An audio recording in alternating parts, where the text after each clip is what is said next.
This is a work of fiction and is AI narrated for storytelling purposes. Names, characters, places, and events are products of the author's imagination.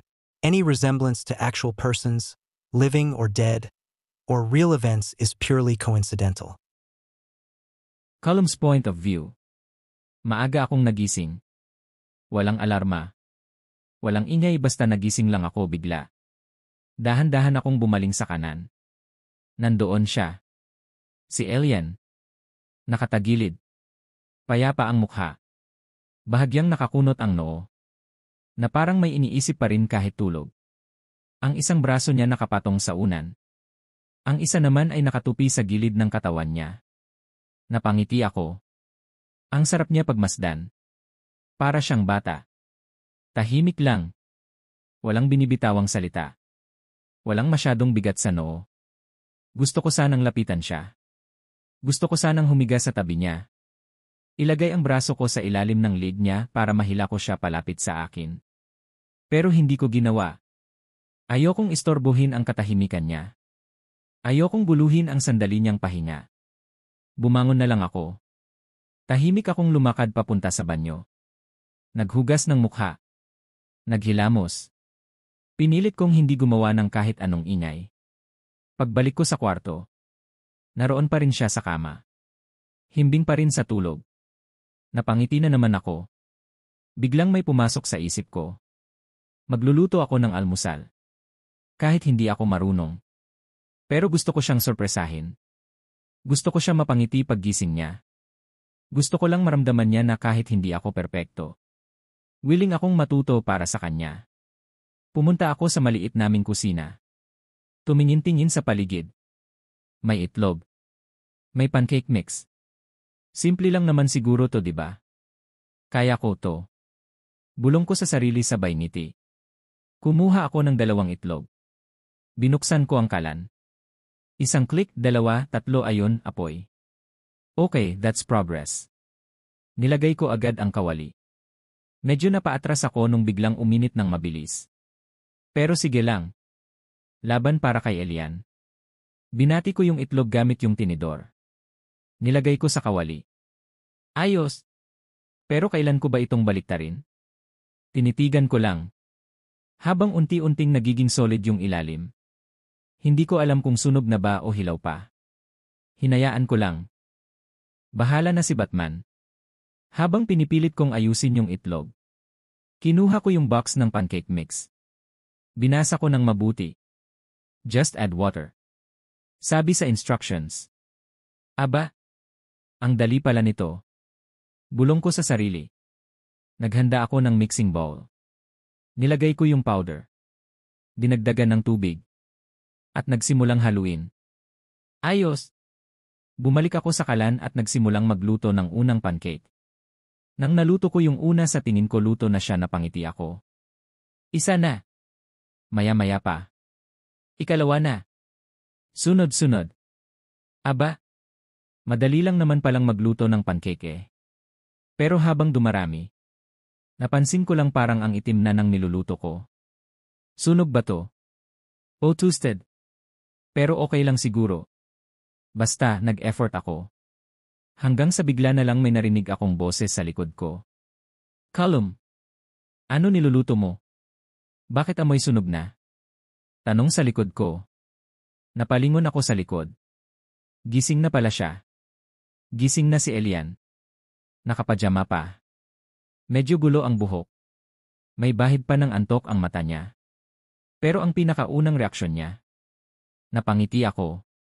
Ang gulo-gulo niya pero ang naroon pa rin ang maamong mukha. Nagluto ako ng almusal. Sagot ko agad, proud pa sa harap niya. Pero siya. Napatitig sa lamesa at kawali. Napakunot pa ang noo. Almusal pa ba to? Bakit puro sunog? Sabi niya may halong inis. Napakamot ako sa ulo. Wala akong maisagot. Kasi totoo naman. Hay naku ka talaga. Paano pag nagkaanak ka? Pag nagkaasawa ka? Kahit simpleng pagluto lang hindi mo alam, wika niya. Napakunot ako ng noo. Aba? Nang ingonsulto ah. Sagot ko kay Elian kunwari naiinis. Kinuha niya mula sa akin yung pamprito sabay sabing. Di ako nangingonsulto. Sinasabihan lang kita. Kasi darating ka sa puntong yon. Sabi ni Elian sa akin. Biglang parang may kumalabog sa loob ko. Hindi dahil sa sinabi niyang hindi ako marunong. Kundi dahil sa sinabi niyang, darating ako sa puntong iyon. Parang biglang may iniwang pag-asa sa sinabi niya. Parang biglang naging totoo yung ideyang baka pwedeng ako yung kasama niya sa hinaharap na yon. Pero hindi ko na naipakita yon. Natahimik ako. Parang batang pinagalitan ng nanay. Nakatingin lang sa kanya. Gusto ko lang naman magpa-impress sa'yo.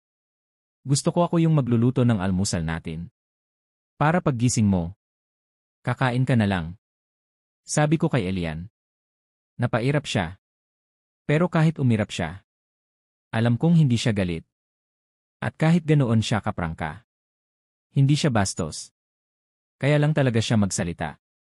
Pero nandoon pa rin yung concern. At nandoon pa rin siya, hindi siya umalis.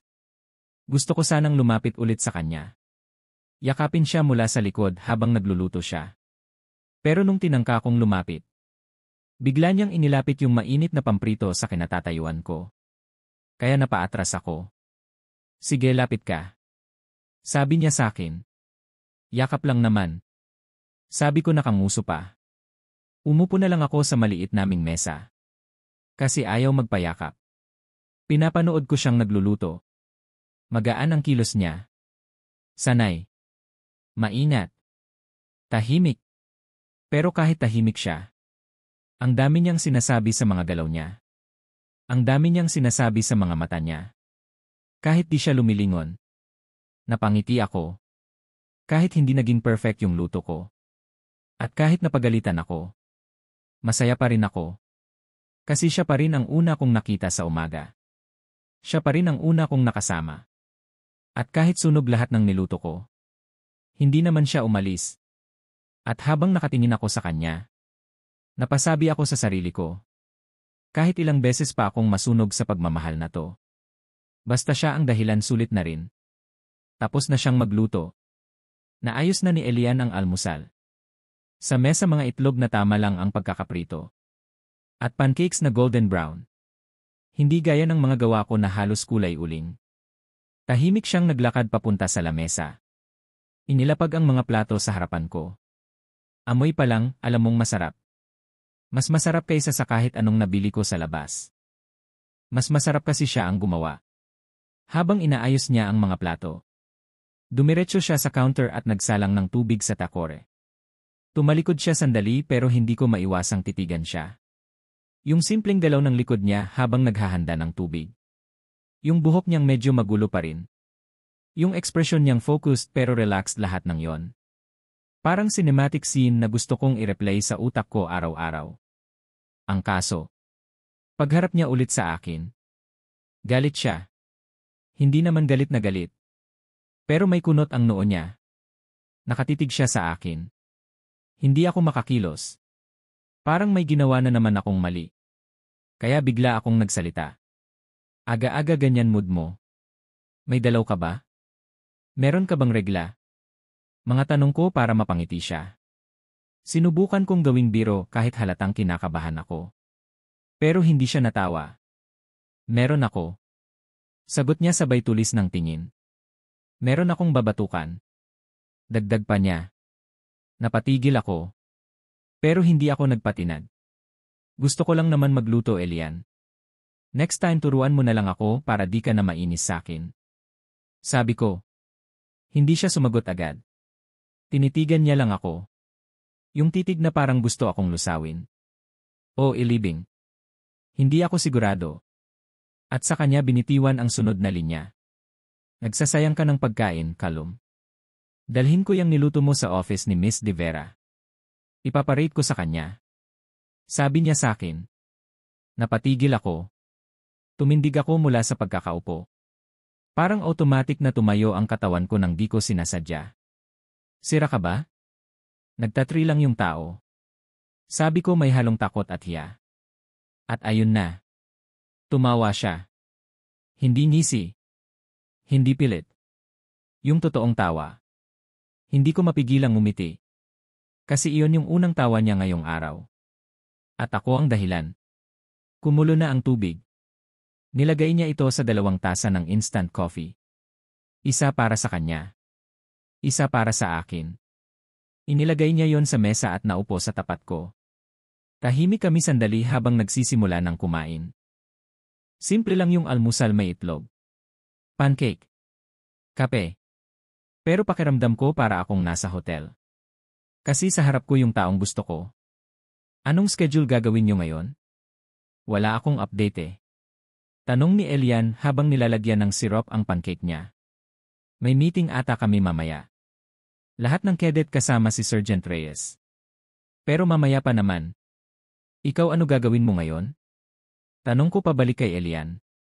As usual, mag-observe. Tutulong kay Miss De Vera sa office niya. Mga papel na kailangang mapermahan. Sagot ni Elian sakin. Tumango ako habang umunguya. Kaya mo yan. Buti nga ikaw may silbi habang kasama si Miss De Vera. Ako, feeling ko maskot lang ako minsan. Sabi ko kay Elian. Napailing siya at mumisi. Maskot na sunog ang breakfast. Tanong niya sakin. Effort yon. Depensa ko pero sabay tawa rin. Umaga pa lang pero punong-puno na ng banter. Ng tawanan. At ng mga palihim na sulyap na ayaw naming masyadong pansinin. Hindi ko alam kung saan hahantong tong lahat. Hindi ko rin alam kung anong posisyon ko sa puso niya, kung may espasyo ba o wala. Pero sa simpleng almusal na to, sa tahimik niyang pagtanggap sa presensya ko, kahit nagsunog ako ng 5 pancake, at sa pagtawa niya kahit binansagan niya akong baguhan sa pagluluto, pakiramdam ko, meron akong konting chance. Kahit kaunti lang. At para sa akin, sapat na muna yon sa ngayon. Hindi ko siya kailangan pilitin sa paraang ayaw ng loob niya. Kaya mas mainam na maghintay at pahalagahan itong taong nasa aking harapan. Henry's point of view.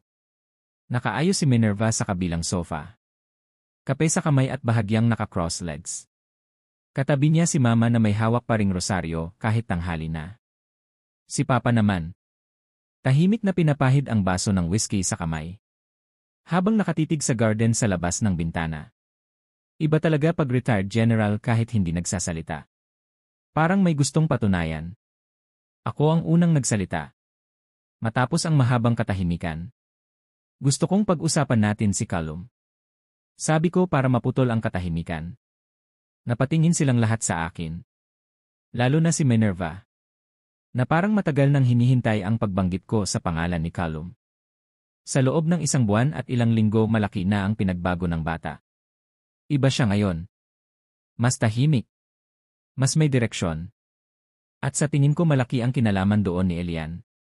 Sabi ko. Napatingin si Mama sa akin. Si Elian. Siya ba yung therapist ni Callum? Tanong ni Mama. Tumango ako. Oho, siya nga. Hindi lang siya basta therapist para kay Callum. Para siyang tulay. Yung mga hindi maabot ni Callum noon. Ngayon naaabot na niya. Marunong na siyang makinig. Umiwas sa away. At ngayon bumabalik na sa disiplina. Sabi ko kay Mama. Sabi ko sa'yo gumagana ang therapy. But more than that. Elian has heart. Hindi lang siya trained kundi he genuinely cares. Kita sa kilos niya. At alam kong ramdam yun ni Callum. Sabi naman Minerva. Which is alright. Sabi ko sa kanila. Pinag-iisipan ko na kung anong offer ang ibibigay natin kay Callum pag-uwi niya. Baka panahon na para bigyan siya ng bagong direksyon ang buhay niya. Para masimulan niya ang buhay sa mas solid na direksyon. Sabi ko. Sa puntong yon unang sumabat si Papa. Inilapag ang baso ng whiskey niya. Kailangan ni Callum ng distansya. Tulad ni Sebastian. Noong ipinadala ko siya sa London. Doon niya natutunan ang sarili niyang potensyal at mga kakayahan. Natuto siyang mabuhay. Magtrabaho. At magsikap ng hindi nakadikit sa likuran niya ang pangalan natin. Sambit ni Papa. Diretsong tono. Parang bumalik sa pagiging general. Pero pa. Iba si Sebastian kay Callum. Sebastian umalis para sa sarili niya. Para ma-discover ang kakayahan niya. Pero si Callum nagsisimula pa lang. Hayaan natin siyang bigyan ng sapat na panahon para makapag-adjust. Hindi yung bigla-bigla na lang. Sabi ko kay Papa. Tumango naman si Papa at si Minerva naman ang nagsalita. I think hayaan muna natin siyang huminga dito sa bahay. Bago natin siya ilagay sa bagong mundo. Sabi ni Minerva. Aba teka. Sabat naman ni Mama na tila hindi na mapakali sa kinaupuan. Ayoko na ng ganyang plano ha. Umalis na nga si Sebastian tapos gusto niyo pa ulit paalisin si Callum. Hindi niyo ba naisip na kami ng papa mo tumatanda na kami? Gusto niyo bang maubos ang mga apo ko sa bahay na to? Henry, hindi na kami bumabata. I want to see them here. Hindi lang sa mga tawag sa phone. Hindi lang sa mga lumang picture. Dagdag ni Mama na tila may pag-aalala. Nagkatinginan kaming tatlo. Ako. Si Minerva. At si Papa. Hindi ko alam kung sino sa kanila ang mas tama. May mga punto silang lahat. Pero sa akin, malinaw ang direksyon na gusto ko. Tumayo ako. Humakbang sa gitna nila. At huminga ng malalim.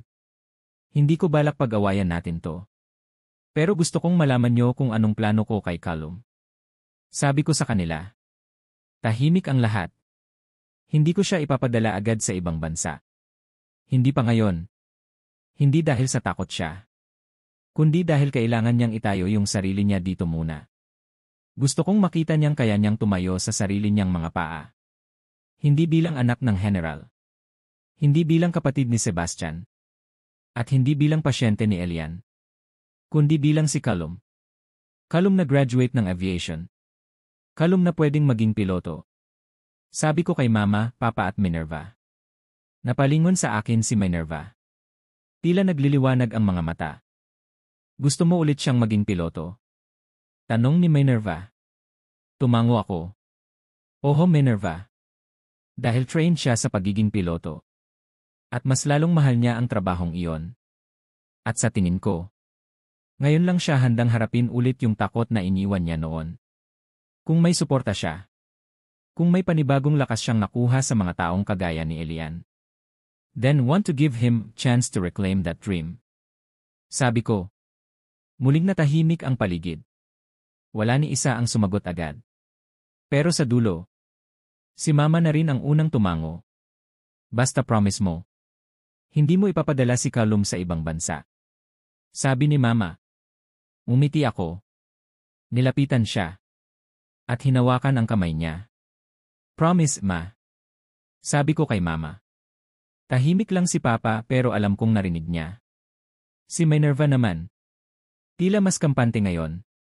Habang nakatitig sa tasa ng kape. Pero bago pa matapos ang lahat, idinagdag ko pa ang isang bagay.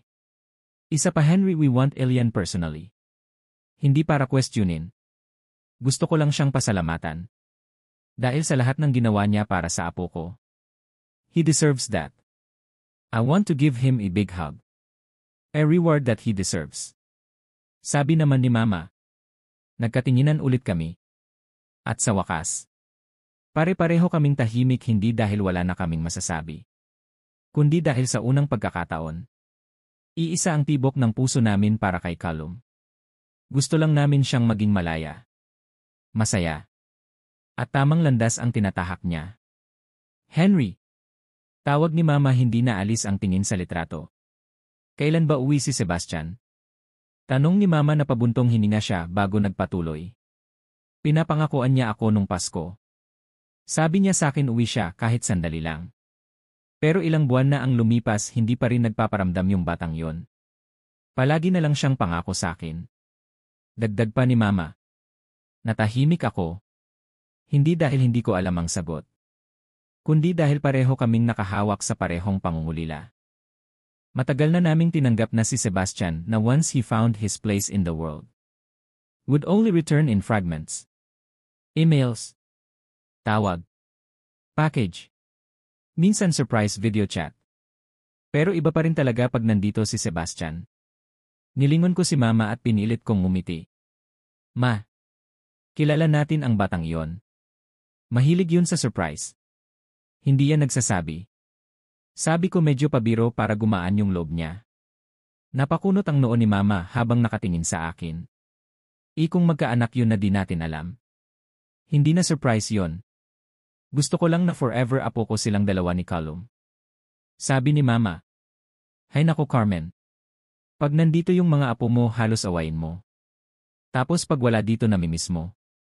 Abay nababaliw ka na ata. Sabi ni Papa dahilan para mapatawa kami. Huwag kang mangyalam Calexto. Yun ang paraan ko para maipakita na mahal ko sila.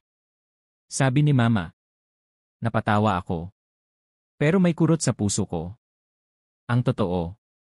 Matagal na naming hindi nauusapan si Sebastian ng direkta. Laging may pangako. Laging may next time. Pero kahit ako, hindi ko na rin alam kung totoo pa ba yung next time niyang yon. Lagi siyang abala sa training. Deployment. Short-term projects. Ayaw ko namang pigilan siya. Nasa edad na rin siya para magdesisyon para sa sarili. Pero heto kami ang naiwan. Kami ang nag-aabang. Ma. Baka nga sa bigla ang araw na lang yan uwi. Tapos may dalang pasalubong. Nakangiti. Parang walang lumipas na panahon. Sabi ko kay Mama. Tahimik lang siya. Pero naramdaman kong lumambot ang mukha niya. Isinara na niya ang album at nilagay sa kandungan niya. Saka bumuntong hininga. Alien's point of view. Tahimik ang office ni Miss De Vera. Mas tahimik kaysa karaniwan. Nasa harap ko siya ngayon. Nakasandal sa upuan niya. Habang pinapaikot-ikot ang ballpen sa daliri. Pinagmamasdan ako. Ang ilaw mula sa labas ay dumaan sa glass wall. Bumagsak sa kahoy na mesa niya. At sa ilang reports na nakalatag sa pagitan naming dalawa. Hawak ko pa ang assessment folder ni Callum. Weekly report ko yon bago ang final evaluation. Ilang linggo na lang. Matatapos na ang kontrata. Dapat masaya ako, di ba? Dapat ay may kaunting gaan. Kahit papaano. Pero hindi ko alam kung bakit habang mas lumalapit ang katapusan ng kontrata na to. Mas may humihigpit sa dibdib ko. Elian. Tawag sa akin ni Miss De Vera. Malambing pero may halong pagkamangha sa boses niya. Hindi ako madalas mapabilib. Pero ikaw ibang klase ka. Sabi niya sa akin na may halong pagpuri. Napatingin ako sa kanya. May ngiti sa mukha niya. Pero yung totoo. Para siyang nag-o-audit ng kaluluwa. Ikaw ang naging tulay kung paano nahanap ni Callum ang sarili niya. And I mean that in the best way possible. Alam mo ba? Noong unang pinadala ka rito, halos lahat kami nagsasabing di ka tatagal sa kontrata. Kasi si Callum yun. Ang pinakamatinding kadete dito sa kampo. Walking chows. Away dito. Inom doon. Babae kung saan-saan. Tapos ngayon? He's different. Mas kalmado. Mas buo. Dagdag ni Miss De Vera habang nakangiti. Napangiti ako kahit may konting bigat. Sa totoo lang po. Hindi rin ako sigurado noong umpisa kung tatagal ako. Mahina kong sabi. Tumango si Miss De Vera. Parang alam niya yung bigat na di ko masabi. But you did, Elian. At higit pa doon. May pagbabago. Hindi lang sa kanya. Pati sa'yo. Sabi ni Miss De Vera. Hindi ko na sinagot yon. Pero totoo. May pagbabago nga. Ako mismo. May natutunan. Ilabas mo na yan. Sabi niya sa akin. May ilang linggo ka pa. Pero halata na sa'yo. Iniisip mo na ang susunod. So ano plano mo pagkatapos ng kontrata mo? Tanong niya sa akin. Doon ako napatigil. Hinilot ko ang batok ko. Saka tumingin sa folder. Hindi ko pa alam, ma'am. Pero may nag-offer po yung ama ni Luke. Gusto niya raw po akong gawing personal support and therapist ni Luke once matapos ang contract ko kay Callum. Sabi ko sa kanya. Tumango si Miss De Vera. Interesting. Prestigious din yon. Sabi ni Miss De Vera. Opo. Sabi ko sabay tango pero agad din akong nagdagdag. Pero hindi pa po ako sigurado. Parang gusto ko po muna magpahinga. Ibigay yung oras ko sa pamilya. Tingin ko pa po. Kailangan ko ring makasama ang pamilya ko. Sabi ko. Ngumiti si Miss De Vera. Yung klaseng ngiti na parang nanay na proud. Pero hindi magtatanong pa kung ayaw mong magsalita. Tama yan. Magpahinga ka muna. Bigyan mo ng kalayaan ang sarili mo. Hindi pwedeng puro iba lang ang iniisip mo. Habang ikaw ay napapagod na rin. Sabi niya sa akin. Pagkatapos ay ngumiti siya ng mas mapang-asar. Pero Elian, may love life ka na ba? Biglang tanong ni Miss De Vera. Doon ako tuluyang natahimik. Ang daming tanong pwedeng itanong. Pero yung love life pa talaga. Napatingin ako sa hawak kong folder. Napakagat ng labi. At tinahimik ang sarili ng ilang segundo bago ako muling nagsalita. Wala po ma'am. Wala po akong love life. Family muna bago yung love life. Sagot ko kay Miss De Vera. Pero sa loob-loob ko, alam kong nagsisinungaling ako kahit konti. Kasi sa unang bigkas pa lang niya ng salitang love life. Meron agad isang taong pumasok sa isipan ko. Si Callum. Hindi ko alam kung bakit. O baka alam ko na talaga pero ayokong aminin. Yung mukha niyang biglang tumatakbo sa isipan ko. Yung paraan ng ngiti niya na mayabang pero totoo. Yung tono ng boses niya pag ako lang ang kausap niya. Yung mga mata niya na dati laging puno ng galit. Pero ngayon parang mas payapa kapag magkasama kami. Pero bakit siya agad ang naisip ko? Hindi pwede. Magkaaway kami ng lalaking yon. Wala talaga. Tanong ulit ni Miss De Vera. Nakakunot ang kilay habang humihigop ng kape. Wala man lang nagpapakilig dyan sa therapist heart mo. Dagdag pa niya. Umiti ako. Wala po talaga. Saka na lang. Mahina kong sagot. Sige na nga. Maniniwala na lang ako. Kahit may nararamdaman akong kakaiba. Sabi ni Miss De Vera na may halong biro. Pero kung darating ang araw na may magpapatibok sa'yo, sana hindi ka takot umamin. Kahit sa sarili mo lang. Yun ang pinaka-importante. Sabi ni Ms. De Vera. Tumango lang ako. Hindi ko masagot ng buo. Kasi baka pag sinubukan kong ilabas lahat bumigay ako. Nagpatuloy pa ang usapan namin. Tungkol sa posibleng next assignments. Sa kung gusto ko bang mag-training sa ibang bansa. O kung may plano akong magbukas ng private clinic. Pero sa dami ng napag-usapan namin, isa lang ang hindi nabanggit ulit. Si Callum. Pero kahit hindi namin siya binanggit, siya ang pinakaramdam sa buong usapan.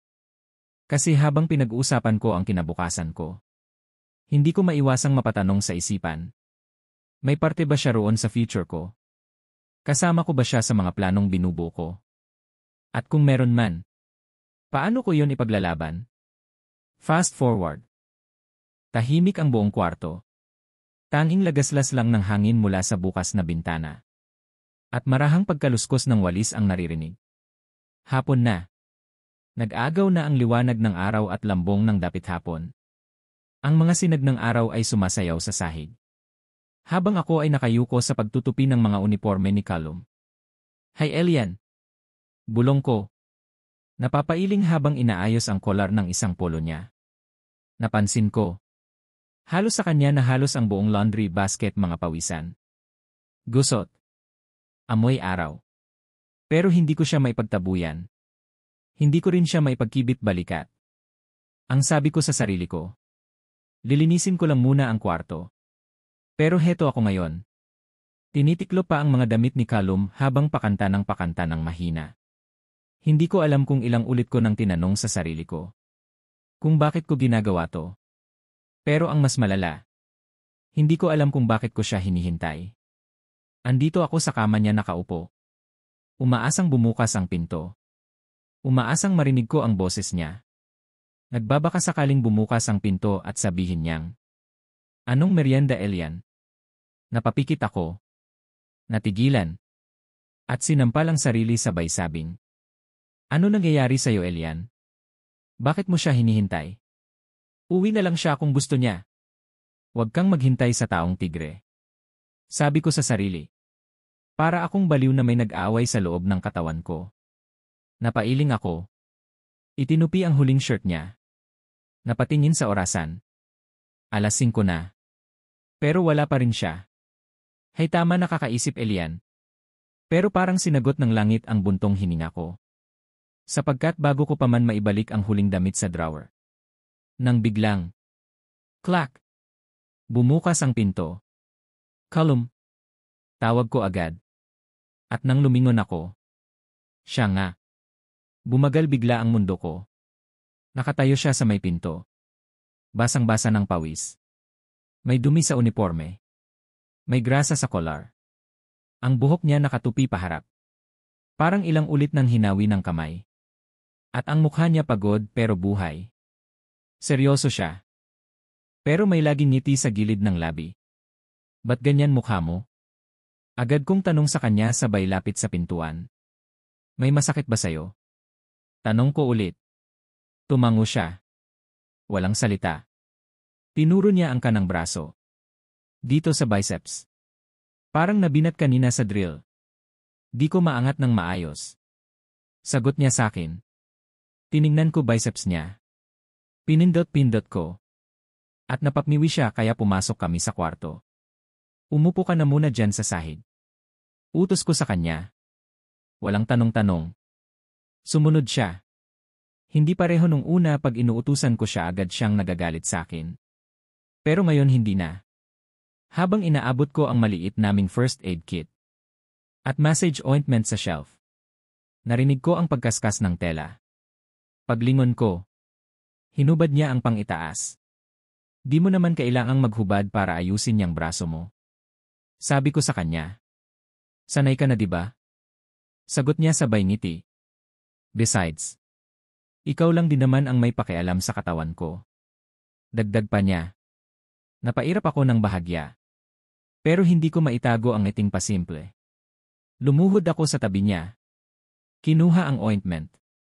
Sinimulan ko ng haplusin ang bahagi ng braso niyang namamaga at tila nanigas. Aray dahan-dahan. Nasasaktan niyang sabi. Di ka kasi nag-iingat. Ganyan napapala pagsiga sa training. Sagot ko habang hinihimas ng dahan-dahan ang biceps niya. Siga daw. Sigurado ka? Tanong niya sakin. Siguradong sigurado ako. Ako pa tinanong mo. Agad kong sagot sa kanya. Inirapan lang ako ng lalaking to habang inaayos ko tong braso niya. Tahimik ulit ang kwarto. Yung tipo ng katahimikan na parang bumabalot sa inyong dalawa. Wala kang ibang marinig kundi hininga niya. Hininga mo. Tapos yung pintig sa dibdib mo na ayaw tumigil. Dahan-dahan kong pinisil ang muscle. Pinapaikot yung pressure. Mas malambot na ngayon kumpara kanina. Pero ramdam ko pa rin ang init ng balat niya. At doon ko napansin. Nakatitig lang siya sa akin. Yung tipo ng titig na parang iniisa-isa ang mukha mo. Parang sinusuri kung ilang beses kang huminga. Ilang beses kang nagbuntong hininga. Ilang beses kang tumingin pabalik sa kanya. Hindi ko siya tinapunan ng tingin agad. Pero ramdam ko. Yung bigat ng mata niya sa gilid ng mukha ko. Yung init. Yung pananabik. Yung hindi masabi. Bakit mo ako tinitingnan? Mahinahon kong tanong sa kanya. Dahil hindi ko na matiis. May dumi ba ako sa mukha? Dagdag ko pa. Hindi siya agad sumagot. Tumikhim lang. Tapos bumulong ng mahina. Wala. Mahina niyang sabi. Tiningnan ko siya dahil napakunot ang noo ko. Wala daw. Bakit mo ako tinititigan? Tanong ko ulit sa kanya. Napakagat siya sa labi. Tapos sabay sabing. Ang hirap kasing pigilan. Di kayang di mapatitig sayo. Maamong mukha mo. Nababaliw ako. Mahina niyang sabi. Napako ang kamay ko sa balikat niya. Hindi ako makagalaw. Hindi ako makaimik.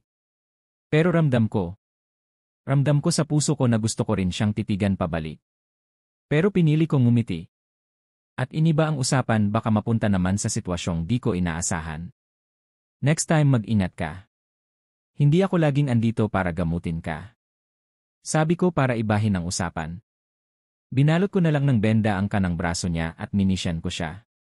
Gusto mo bang kumain? May niluto ako masarap. Sabi ko sa kanya. Yung nagluluto masarap din ba? Sabi niya na may halong kapilyuhan. Bigla na lang nagsitayuan balahahibo ko dahil sa kanya. Manyak! Sabi ko sa kanya. Napatawa naman siya habang nakaupo pa rin sa sahig. Tumayo ako dahil ayusin ko pahigaan ko. Hinayaan ko muna siyang makahinga habang nakaupo. Pero di mawala yung tibok ng puso ko na parang di mawala. Hay nako Elian, wag kang magpauto sa lalaking yan. Pero kahit anong palag ko masasabi kong tinatraidor ako ng sariling katawan ko. Kusa itong umaayon sa kagustuhan ni Callum. Kagustuhang di ko alam kung bakit automatiko akong sumasang-ayon. Callum's point of view. Tahimik ang buong kwarto. Yung tipo ng katahimikan na hindi nakakabingi. Kundi nakakaaliwalas. Nakaupo ako sa sahig. Nakasandal sa gilid ng kama ko. Habang nakasandal naman sa dibdib ko si Elian. Wala siyang imik.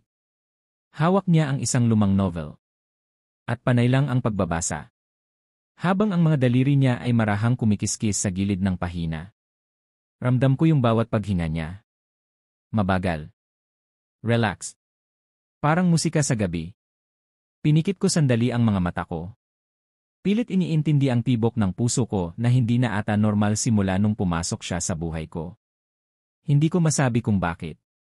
Pero sa bawat segundo na naririto siya sa bisig ko, mas naiintindihan ko kung bakit siya tinatawag na therapist. Pero hindi lang therapy ang dala niya. Tila siya na mismo ang gamot. Siya ang lunas sa matagal ko nang iniindang galit sa mundo.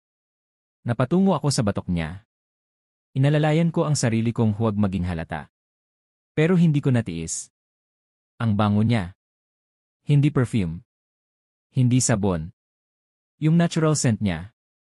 Nakakabaliw. Yung amoy na kahit paulit-ulit mong maamoy hindi ka magsasawa. Dumikit palalo ang katawan niya sa akin. At dahan-dahan kong inamoy ang lid niya. Malaya akong inaamoy siya. Napapikit na lang dahil iba ang dala nito sa akin. Kaso bigla siyang nagsalita. Pinutol ang tahimik na pantasya ko. Callum. Ilang weeks na lang matatapos na kontrata ko. Mahina niyang sabi. Sapat na para maputol ang katahimikan. Napahinto ako. Hindi dahil nabigla ako sa sinabi niya. Pero dahil hindi ko pa handang marinig iyon. Ilang linggo na lang. Ganun ba kabilis? Parang kahapon lang. Yung taong hindi ako sinukuan sa simula. Siya lang yung taong nakinig sa akin. At siya lang yung taong sumasagot-sagot sa akin.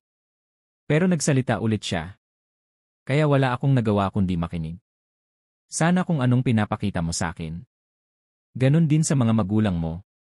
Lalo na sa lolo't lola mo. At sa maraming tao. Sabi pa niya sa akin. Ramdam ko ang kirot. Hindi siya nagtataas ng boses. Pero para akong sinuntok sa sikmura. Ang banayad ng tono. Pero matalim. Totoo. Sobrang totoo. Dahan-dahan kong pinulupot ang kaliwang braso ko sa tiyan niya. Hinapit ko siya ng kaunti.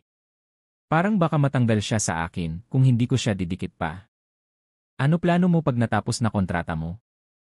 Tatanggapin mo ba offer ng papa ni Luke? Mga tanong ko sa kanya. Narinig ko ang malalim niyang buntong hininga. Focus muna siguro ako kila mama. Tutulungan ko sila. Para naman makaginhawa sila ni papa. Diretsong sagot niya sa akin. Simple lang ang sagot. Pero mabigat. Makatotohanan. Walang kaarte-arte. Iba talaga siya. Iba siya sa lahat ng nakilala ko. Napangiti ako. Hindi ko na mapigilan. Pwede naman kitang puntahan sa inyo, di ba? Tanong ko sa kanya. Halos sabay sa sagot niya ang tawa ko. Di ka pwede dun. Mas lalong mayayari ka lang kay papa. Baka umuwi kang pilay. Sabi niya sa akin. Tumawa ako. Buong buo. Walang preno. Parang matagal ko nang hindi ginawa yon. Boxing na lang kami ng papa mo. O di kaya.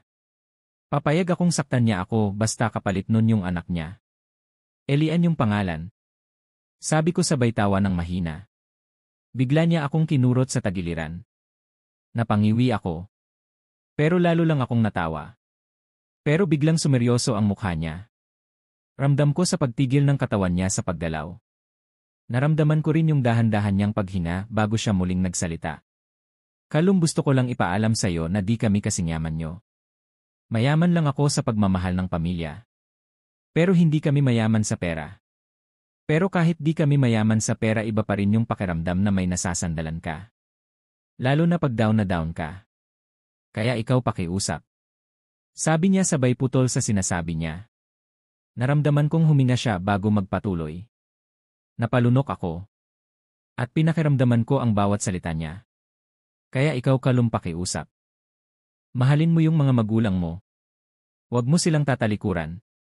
Dahil kahit baliktarin mo man ang mundo, mga magulang mo pa rin sila. Sila ang nagluwal sa'yo para mabuhay ka dito sa mundong ibabaw. At yun ang katotohanan. Sabi ni Elian sa'kin. Tahimik ulit kaming dalawa. Tahimik ang buong paligid pero ang utak ko nagsisigaw. Ang puso ko tila naglalakad sa bubog. Biglang pumasok sa isipan ko lahat-lahat ng ginawa ko para layuan sila. Lahat ng dalit ko dad ko. Lahat ng tampo ko kay mama. Yung mga sigaw ko kay lolo at lola.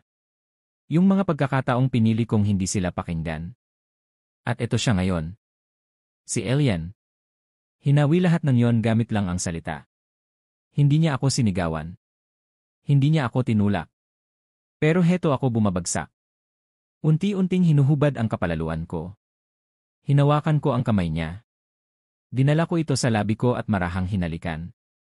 Hindi ko alam kung bakit pero ang gaan sa dibdib ko nung ginawa ko yon. Elian.